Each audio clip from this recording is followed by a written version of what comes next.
Excuse-moi,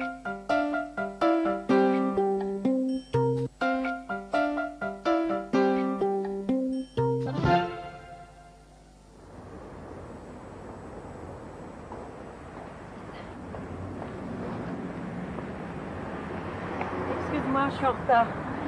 C'est pas grave. Tu n'as pas de problème? Non, je viens de la fac. Créteil, c'est loin et je finis tard le mardi.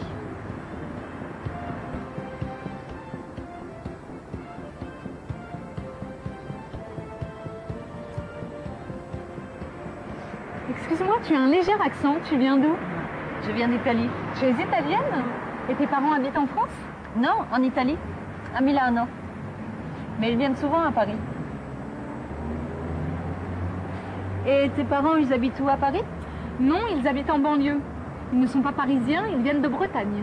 Ah, et tu pars souvent en vacances en Bretagne? Oui, nous partons souvent, mes parents ont une maison là-bas. Vous avez de la chance. Entrez, c'est la fête. Et qu'est-ce que vous fêtez? Tout. Notre amitié, notre travail, nos œuvres. Ah, vous êtes artiste? Non, moi je suis journaliste. Je m'appelle Yves, et vous? Claudia. Julie. Alors vous entrez ou vous sortez? Super, venez avec nous.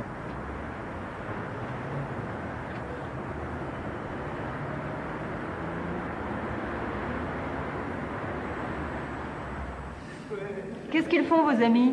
Vous voyez leurs œuvres. Ils créent des bijoux, fabriquent des sacs, des ceintures en cuir, et ils décorent des foulards de soie.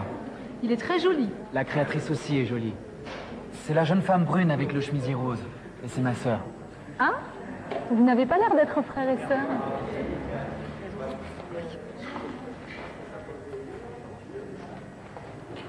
Violaine, voici Julie et Claudia, deux de tes admiratrices. Oh, merci. Vous travaillez tous ici? Oui. Le grand brun là-bas, avec la cravate, c'est François. Regardez ces bijoux. Petite sœur, excuse-moi, je dois partir parce que j'ai un rendez-vous important. Vous partez déjà? C'est gentil de dire ça. À bientôt. Tu parles de moi, Violaine? Non, je parle de tes créations.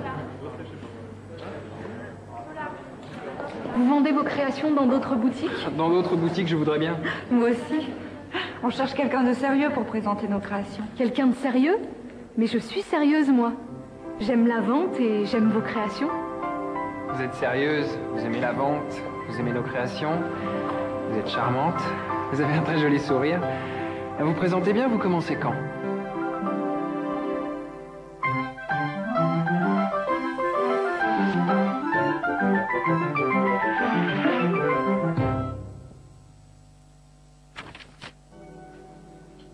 Bonjour. Un peu de grammaire, d'accord? Aujourd'hui, parlons des terminaisons des verbes au présent de l'indicatif. À la première personne, je, la terminaison est, e ou s. Je joue, je sors. Avec tu, c'est toujours s. Tu habites, tu finis. Il, elle ou on, e ou t ou d. Il entre, elle sort, on apprend. Nous, ONS. Nous entrons, nous sortons. Vous, EZ. Vous venez, vous partez. Il ou elle. Troisième personne du pluriel. ENT. Ils travaillent, elles partent. C'est comme une chanson.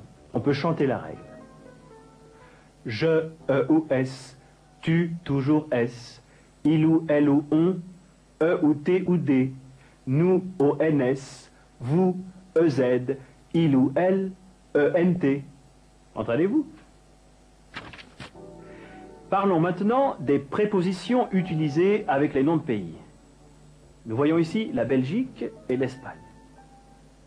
La Belgique et l'Espagne sont des noms de pays féminins.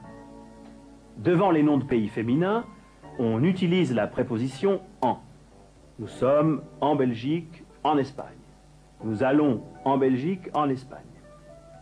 Et voici le Portugal et les Pays-Bas. Le Portugal et les Pays-Bas sont des noms de pays masculins. Devant les noms de pays masculins, on utilise la préposition « à » et on garde l'article défini. On est au Portugal, aux Pays-Bas. On va au Portugal, aux Pays-Bas.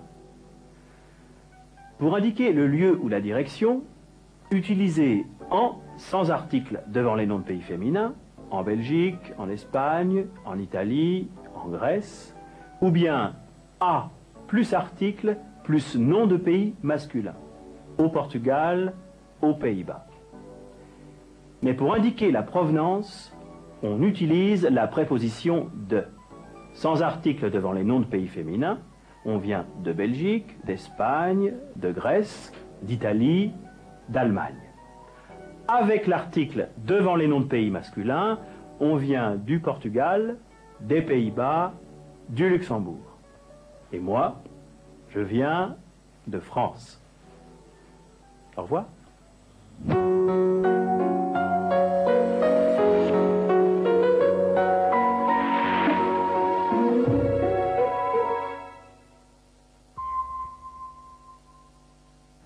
Tu n'as pas de problème?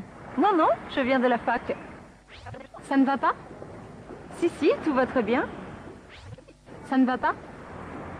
Pas très bien, non. Ça n'a pas l'air d'aller. Mais si, tout va bien. Ça n'a pas l'air d'aller. Non, j'ai des problèmes. Tu as des problèmes? Non, pourquoi? Tu as des problèmes? Oui, ça va mal. Dans d'autres boutiques, je voudrais bien. Dans d'autres boutiques, hein, si c'était vrai. Dans d'autres boutiques, on ne souhaite que ça. Dans d'autres boutiques, on peut toujours rêver.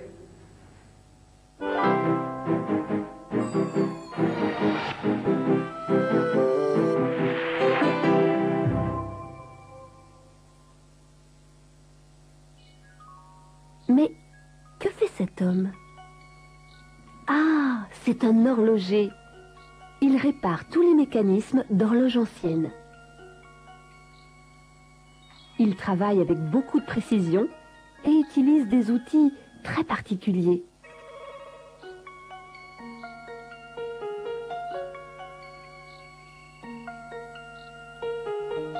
Et devinez quel est son passe-temps favori?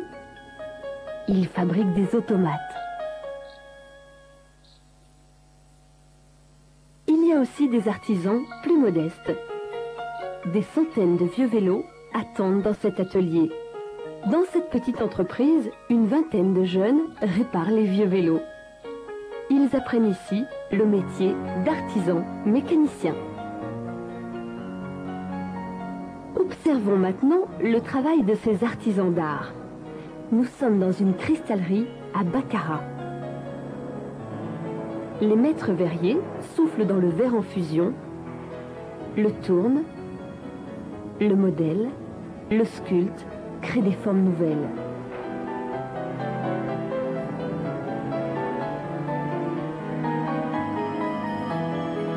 D'autres artistes inventent des modèles et colorent le cristal.